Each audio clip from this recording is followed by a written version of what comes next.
Hello, everyone. This is Cody Lee of BlackCatBooks.org, author of I, the Dragon, Cruel and Beautiful, Rabbit Hole, Lore and Frey, and the upcoming Jaw of the Dragon. Has anyone else noticed like a certain agenda that's being pushed among the YouTube community? Every time I watch a gaming video or some kind of YouTube commentary of some kind of review of some Nintendo product, it always goes back to the same thing, the same tired narrative that I think was being regurgitated even before the Switch came out, in that the Switch is underpowered and it can't run these new games. It can't compete. When of course Switch is dominating the sales charts, and the group of people who are desperately saying that the Switch is on the way out have been saying that since before the console even launched. It is a complete joke.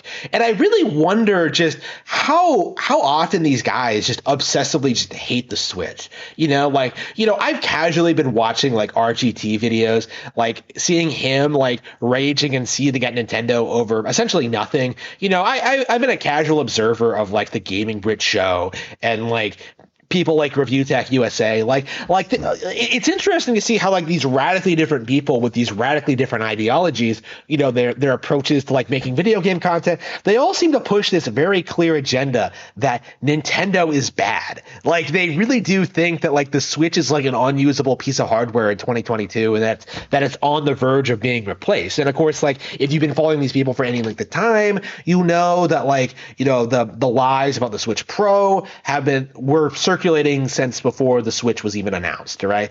That was something that surfaced immediately after the Switch was confirmed to not be all that powerful, and the people who were coping and saying it was going to be a super powerful a piece of hardware we're coping and seething. The reality is that Nintendo does not need to be super powerful. Gaming pieces of hardware do not need to be super powerful. The misconception that more power means better games is something that's been permeating this industry since I think the N64 days, honestly, or maybe since the GameCube and Xbox, since the PC gaming days. I feel this is an issue with PC gaming coming into the console space and just kind of ruining everything, because I don't care about how powerful a piece of hardware is. I don't notice or care. I want a quick, efficient machine that can play all my games with no real issues. And the Switch really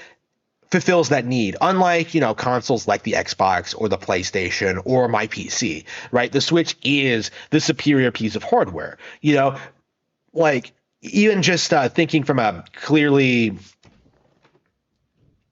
even just speaking from a purely practical standpoint, if you're sitting at your PC, you have to bend over, press the power button, wait a minute for everything to boot up. With the Switch, you can just press a button and it lights up. That's it. You don't need to go through this lengthy process of turning the computer on, booting up Steam, spending half an hour downloading the new game.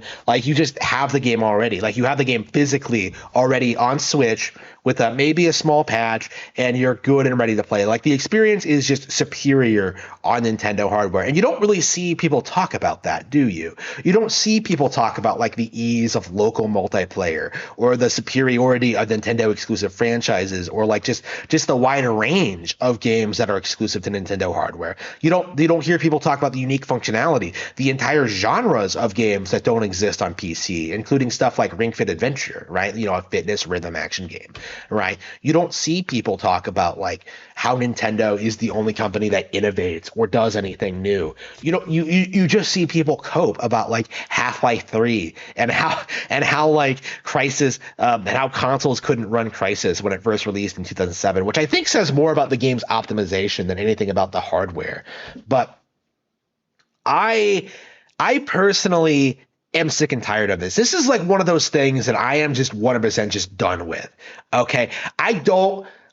If you have to blame the hardware for every single thing that you perceive to be wrong about Nintendo, I think you're kind of missing the point, because more and more I'm seeing people not talking about the games themselves and talking about how the Switch is like old, tired, unable to compete, when that's just not true at all. I think the vast majority of audiences are just like consumerist retards who just want to consume like new products like endlessly, right? Who are just addicted to buying new pieces of hardware instead of enjoying the stuff that actually works for them.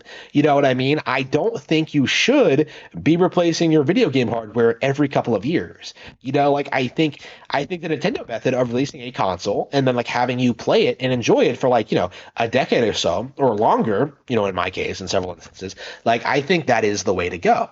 Like I think the smartphone method is toxic. And in fact, one of the big reasons I'm looking into getting rid of my smartphone is because I don't like replacing it as often as I have been. Like I think these pieces of technology should at the minimum last like 6 years, like the minimum. Like I don't like this narrative that like this stuff needs to be constantly upgraded and replaced and improved on and becoming more and more expensive. Like that's just not practical. It makes the hobby difficult to get into for younger players. I don't like the idea at all. It doesn't work. It's not practical. It's a race to the bottom, essentially. And I am getting really, really tired of just seeing people pretend otherwise. That pretending that like Bayonetta 3 is being held back. That video games like Bayonetta are being held back because of the hardware. Like I've seen people like justify the way Bayonetta 3 looks as being due to like the Switch's hardware, when Bayonetta 2 looks significantly better despite being on the same piece of hardware, essentially. Like it's not a problem with the hardware, essentially. I don't respect the complaints, the justifications, the critiques. Like I've rejected them. Like they are just ridiculous, asinine, just attempts at justifying their hatred for a video game company. It really is just a bunch of people who don't play video games trying to find a reason to hate them.